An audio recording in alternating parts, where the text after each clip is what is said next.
Vous écoutez l'ORTM, il est 13h.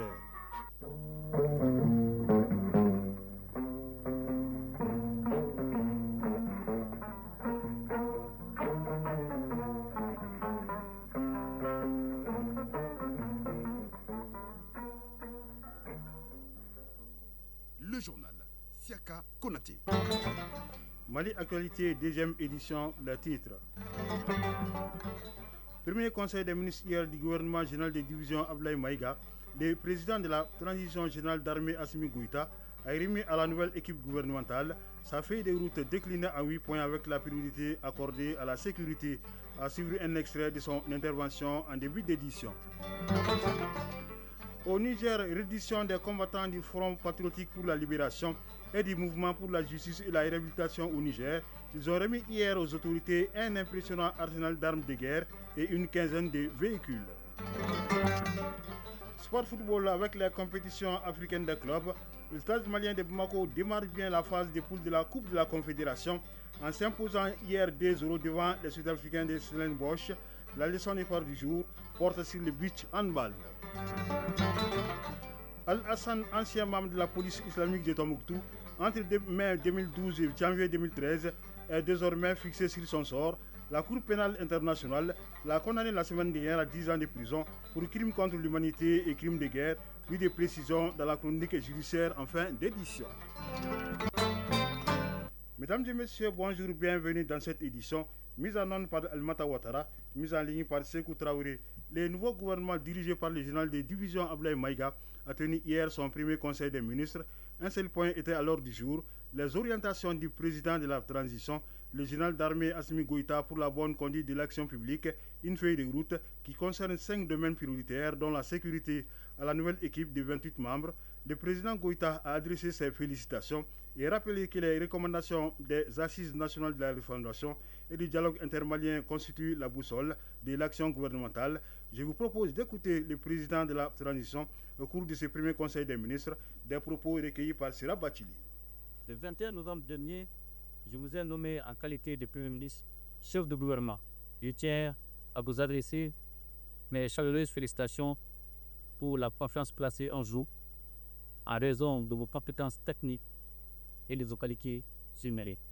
Votre nomination à cette importante fonction intervient dans un contexte de réformes majeures engagées par notre pays. Il me paraît donc essentiel, au moment où vous commencez votre mission, d'en préciser les orientations fondamentales en me fondant sur les attentes légitimes du peuple Mali. Les préoccupations estimées par notre peuple au cours des assises nationales de la refondation et du dialogue intermalien constituent la boussole de notre action. Ces préoccupations et en fait l'objet des recommandations sont relatives essentiellement aux questions de défense et de sécurité, de gouvernance et de développement. Faute du soutien indéfectible du peuple Mali, les autorités de la transition ont entrepris d'importantes réformes qui ont déjà produit des résultats tangibles dans différents secteurs. Je vous engage à consolider les acquis puis à poursuivre les réformes entamées en apportant une attention particulière à un certain nombre de questions qui sont déterminantes. En premier lieu, vous renforcerez les actions dans le domaine de la défense et de la sécurité. Les forces armées et de sécurité et constituent les remparts pour l'intégrité et la stabilité de l'État. Dans le même temps, la sécurité est le gage pour tout développement et toute vie harmonieuse en société. Les efforts déployés pour renforcer les forces armées et de sécurité en termes d'équipement, de formation et d'amélioration des conditions de vie doivent être poursuivis et intensifiés. Les victoires éclatantes sur les groupes armés terroristes et la reconquête de l'intégrité de notre territoire prouvent à suffisance la pertinence et l'efficacité de notre nouvelle politique de défense.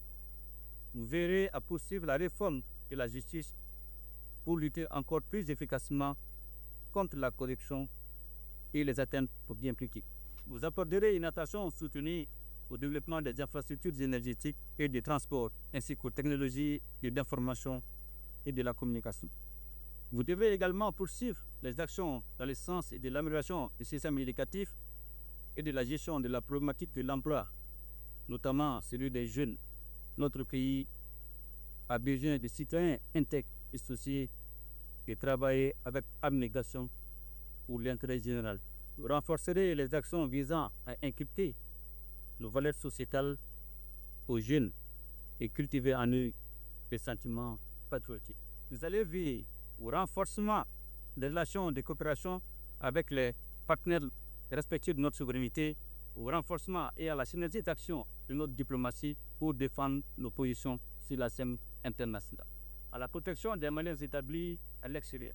Aujourd'hui, notre peuple a décidé de lier son destin à celui des deux frères du Burkina Faso et du Niger en créant ensemble la Confédération des États du Sahel. Nous devons être à la hauteur de la confiance placée en notre pays avec la désignation de son chef de l'État en qualité de président de la Confédération pour sa première année d'existence. Je tiens à rappeler que l'objectif des autorités de la transition est de doter notre pays d'institutions légitimes et fortes. Ainsi, je vous exhorte à créer toutes les conditions nécessaires à l'organisation d'élections transparentes et apaisées qui devront mettre un terme à la transition. Audience à la primature, le Premier ministre de l'administration territoriale et de la décentralisation, a reçu hier en audience le nouveau chef de mission de l'Organisation internationale des migrations au Mali. Les entretiens ont porté sur la vision et les orientations du gouvernement du Mali en matière de gouvernance de la migration. L'audience s'est déroulée en présence du ministre des Maliens établi à l'extérieur et de l'intégration africaine, Boubacar Sébou. À sa sortie d'audience, est interrogé par Mamadi Kone et Aliou Touré.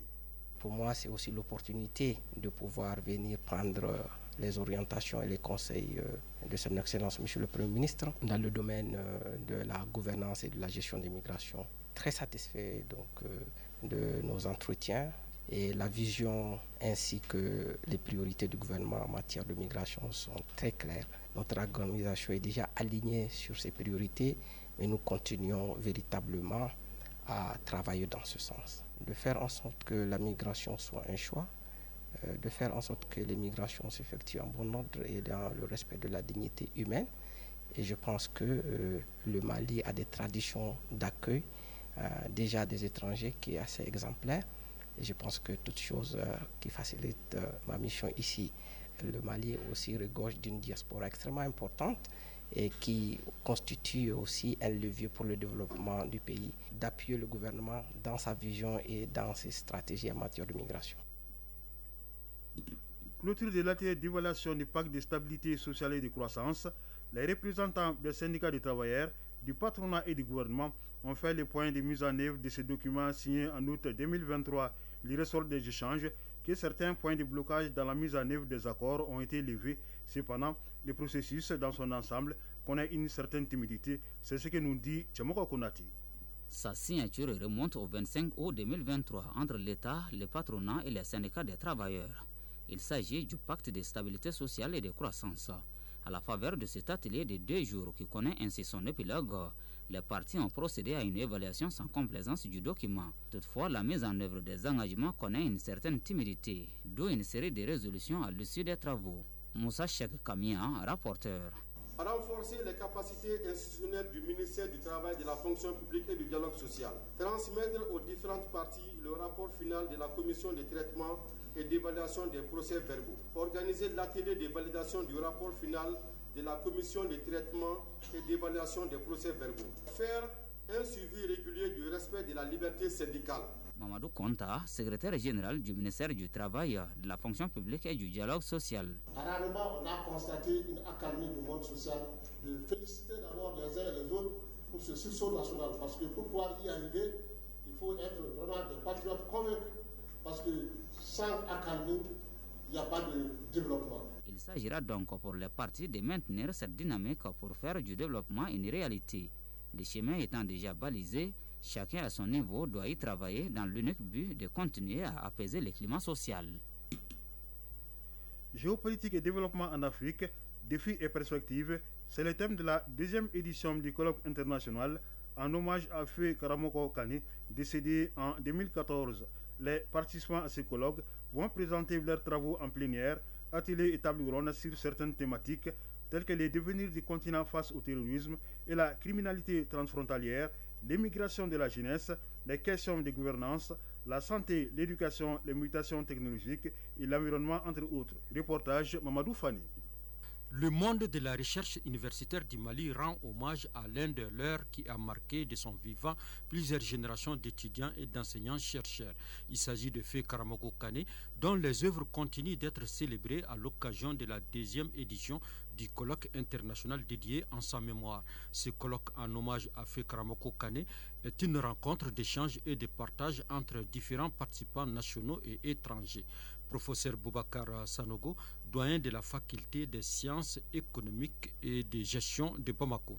L'objectif de cet événement est de créer un cadre de concertation, d'échange autour des questions de développement et de géopolitique en Afrique. Il s'agit d'un événement qui vise à rassembler les chercheurs en sciences sociales et de gestion dans un contexte d'insécurité et de terrorisme entretenu par les forces maléfiques en Afrique en général et au Mali en particulier. Professeur Mamadou Koumaré, recteur de l'Université des sciences sociales et de gestion de Bamako. Le thème du présent colloque, intitulé Géopolitique et développement en Afrique, est un thème d'actualité qui n'intéresse pas seulement les autorités de ce pays sur de l'Afrique, mais également le monde scientifique. Durant 2 jours, les participants échangeront sur plusieurs panels qui étaient chers aux défunts et plusieurs articles qu'il a partagés et publiés de son vivant. Professeur Moussa Tangara, secrétaire général du ministère de l'Enseignement supérieur et de la Recherche scientifique. Nous avons bon espoir que le cadre offert par cet événement scientifique de portée internationale vous permettra de faire des propositions et recommandations pertinentes pour relever ces défis ô combien importants, tout en redéfinissant la place et le rôle du continent dans ces bouleversements mondiaux. Feu Karamoko Kane a été un professeur d'université exemplaire et un modèle pour plusieurs générations de chercheurs. De l'université Cheikh Anta Diop de Dakar, en passant par le Burkina, la Guinée, le Zimbabwe, les témoignages des parents, amis, collègues et anciens étudiants laissent apparaître la dimension internationale de l'homme pétri de qualités humaines. Un trophée de reconnaissance a été remis à la famille à titre posthume pour saluer son engagement et son dévouement pour la qualité de l'enseignement au Mali. Les agents de la Direction générale du commerce et de la concurrence se forment à Bamako. C'est là pour maîtriser les méthodes de lutte contre le blanchiment des capitaux et de lutte contre le financement du terrorisme. La session est organisée par la cellule nationale de traitement des informations financières. Plus de détails avec Batraoui. Le spécialiste des questions financières définit le blanchiment d'argent comme tout moyen de légaliser ou de légitimer des fonds à origine illicite. Le système présente beaucoup de dangers pour l'économie nationale, d'où cette session de formation initiée par la CENTIF, cellule nationale de traitement des informations financières. Amara Doumbia, expert à la CENTIF. Les délinquants au col blanc ou les criminels procèdent à des transformations pour donner une origine licite à leurs produits de crime.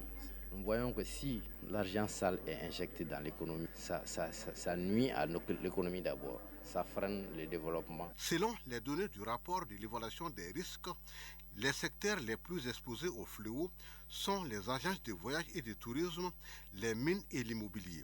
Adama Yoro-Sidibé, secrétaire général du ministère de l'Industrie et du Commerce. La lutte contre le blanchiment des capitaux et le financement du terrorisme est au cœur des priorités nationales.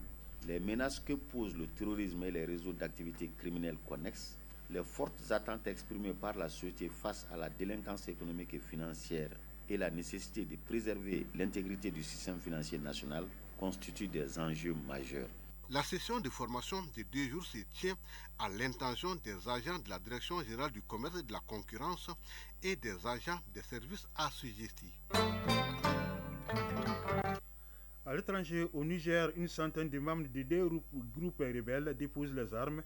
Ils se sont rendus hier aux autorités au cours d'une cérémonie qui s'est déroulée dans la ville d'Agadez, dans le centre du pays. les ex-rebelles ont remis un impressionnant arsenal d'armes de guerre et une quinzaine de véhicules. Ces combattants appartiennent au Front Patriotique de Libération, FPL, créé en soutien au président déchu Mohamed Bazoum et au Mouvement pour la justice et la réhabilitation au Niger. Les redditions des membres du FPL ont commencé au début de novembre, quand 9 d'entre eux, dont son porte-parole, Idrissa Madaki, ont déposé les armes. Au Sénégal, le Conseil constitutionnel a validé la large victoire du PASTEF aux élections législatives. Le parti du Premier ministre Ousmane Sonko obtient 130 sièges sur 165, ce qui lui donne une marge de manœuvre pour mettre en œuvre ces réformes. La coalition de l'ancien président Macky Sall se contente de 16 sièges, celle de l'ancien Premier ministre Amadouba, 7 sièges. Le Sénégal, c'est aussi la fermeture temporaire de l'université de Ziguinchor en Casamance et la dissolution des organisations d'étudiants. Ainsi en ont décidé les autorités scolaires après les heurts ces derniers jours entre les étudiants et les forces de l'ordre. Les étudiants réclament de meilleures conditions d'études et de vie et l'achèvement d'un certain nombre de chantiers en cours. En Namibie, on votait hier pour l'élection présidentielle, mais les opérations de vote se poursuivent ce matin dans certaines localités. Pénurie de bulletins, panne des tablettes servant à vérifier l'identité des électeurs sont entre autres raisons évoquées par la commission électorale pour expliquer cette prolongation. Selon les observateurs, la candidate du parti au pouvoir SWAPO, Netumbo Nandi Ndaïwa, en position de devenir la première femme présidente du pays, pourrait être contrainte à un second tour. En Somalie, un tribunal de Mogadiscio a lancé hier un mandat d'arrêt contre le président de l'État du Jubaland, Ahmed Madob, au lendemain de sa réélection pour un troisième mandat, un mandat de trop pour le gouvernement fédéral qui l'accuse d'atteinte à l'unité nationale. Ahmed Madob a été élu lundi dernier par le Parlement régional du Jubaland, un processus jugé illégal par Mogadiscio qui estime qu'il n'était plus éligible après ses 2 mandats. États-Unis, le président élu Donald Trump a nommé un émissaire pour mettre fin au conflit entre la Russie et l'Ukraine. Il s'agit du général à la retraite Keith Kellogg, âgé de 80 ans. Cet homme peu connu du grand public a brièvement présidé le Conseil de sécurité nationale, le cabinet de politique étrangère de la Maison-Blanche, lors du premier mandat de Donald Trump. Le général Kellogg avait déjà appelé au printemps dernier à reporter l'adhésion de l'Ukraine à l'OTAN pour une période prolongée afin de convaincre le président russe Vladimir Poutine de participer pour parler de paix. On se rappelle, lors de sa campagne, Donald Trump a promis de mettre fin en 24 heures au conflit entre la Russie et l'Ukraine qui a commencé en février 2022.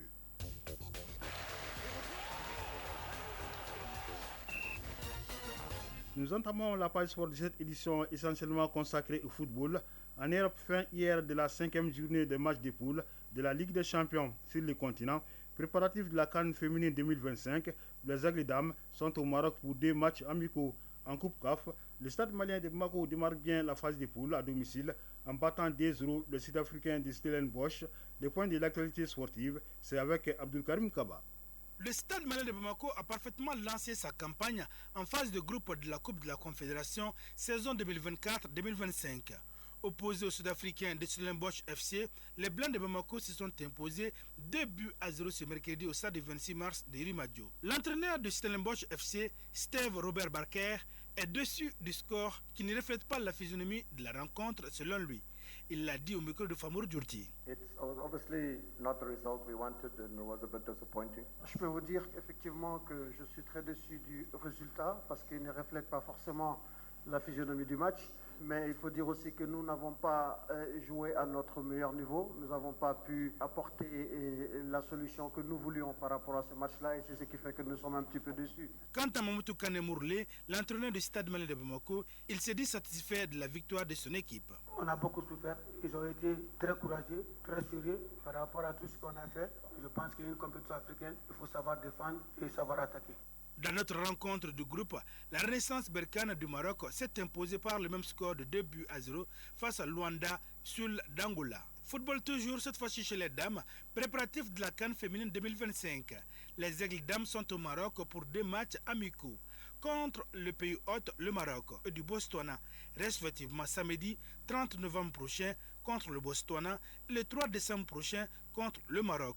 La CAN féminine 2025, c'est au Maroc au mois de juillet. Les Aigles sont logés dans le groupe C avec l'Afrique du Sud, le Ghana et la Tanzanie. La Ligue des Champions pour terminer, en Europe, la Ligue des Champions s'est poursuivie à la faveur de la 5e journée des matchs de groupe. Aston Villa et Juventus Turin ont fait match nul, 0 but partout. Bologne a été battu par Lille par le score de 2-1. Celtic Glasgow et Club Brugge ont fait match nul, 1 but partout. Dynamo Zagreb a été battu à domicile par Dortmund par 0-3. Liverpool l'emporte par 2-0 devant le Real de Madrid. Monaco chute à domicile face à Benfica, 2-3. PSV Eindhoven l'emporte 3-2 face à Shakhtar Donetsk. La leçon du sport de ce jeudi nous parle du beach handball, qui est un sport collectif dérivé du handball en salle mais qui se pratique sur du sable.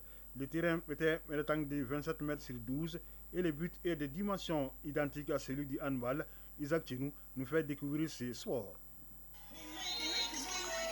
Le handball est un sport collectif qui a aujourd'hui des dérivés, à l'image du beach handball, une discipline qui se pratique aujourd'hui au Mali. À quoi consiste le beach hand? Mohamed Lamine Diarra, entraîneur du beach hand au Mali, nous donne des précisions. Le beach hand est un sport collectif dérivé du handball en salle qui joue sur le sable, d'où son nom, beach qui veut dire plage et handball.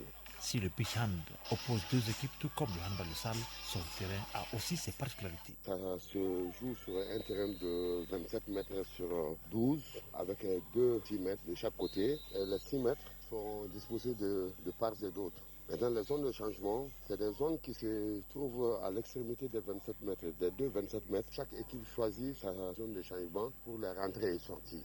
Son temps de jeu est particulier. Le temps de jeu est divisé en 2 grandes parties. On appelle des sets. Le premier set équivaut à 10 minutes. Après le premier set, il y a 5 minutes pour la mi-temps et le deuxième set pour le deuxième temps. Chaque set constitue un point, quel qu'en soit le nombre de buts. Et maintenant, le deuxième set, si c'est l'autre équipe adverse qui le remporte, là, vous avez un set partout. Du coup, il y aura, pour vous départager, il y aura le shoot-out qui consiste à un élément qui se met au niveau des 6 mètres et donne la balle au gardien de but. Et le gardien court vers l'autre but et le gardien de but fait une relance. Et le joueur réceptionne la balle et fait soit un kin-fu, soit il fait un 360 pour marquer. Comme si c'est les pénaltys pour départager les deux équipes. L'équipe est composée de 4 joueurs, nous précise Mohamed Lamine Diarra. Le nombre de joueurs, c'est 4. À l'attaque, l'équipe devient 4 parce qu'en ce moment, l'équipe en offensive, le gardien sort pour un spécialiste. Et le spécialiste, lui, il va compléter l'équipe à 4. Maintenant, c'est ça trouver que l'autre équipe a 3 joueurs de champ et un gardien.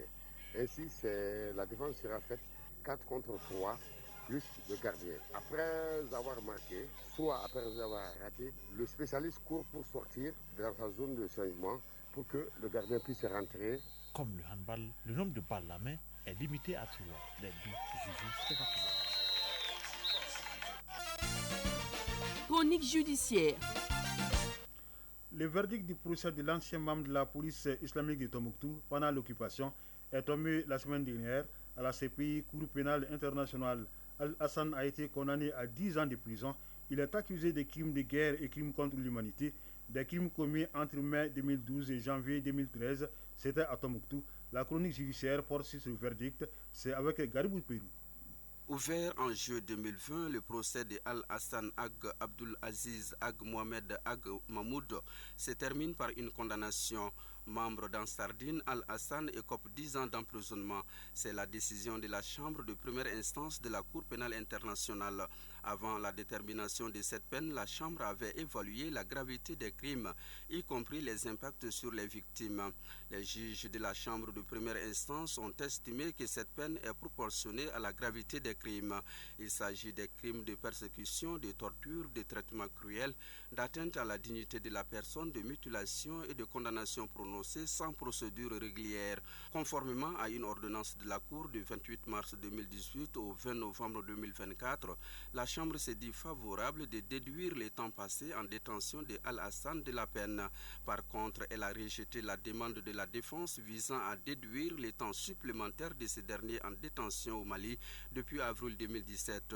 Il faut le rappeler que les personnes comme Al-Hassan est reconnu coupable des crimes relevant de la compétence de la Cour pénale internationale purgent leur peine dans un des États parties du statut de Rome. La condamnation de l'ancien membre d'Ansardine jusqu'ici finale, la Cour choisira certainement un État chargé de l'exécution de cette peine. Mais en attendant, Al-Hassan, qui était hier l'élément clé de la police islamique et auteur des crimes à Tombouctou, restera au quartier pénitentiaire de la Cour pénale internationale. C'est la fin de cette édition présentée par Chara Konati avec la collaboration de Ousmane Dao pour la réalisation, Alimata Ouattara pour la mise en onde, Sékou Traoré pour la mise en ligne. Une édition à retrouver sur www.ortm.ml. Restez à l'écoute pour pouvoir suivre les avis et communiquer. Merci de nous avoir suivis et bonne écoute radiophonique.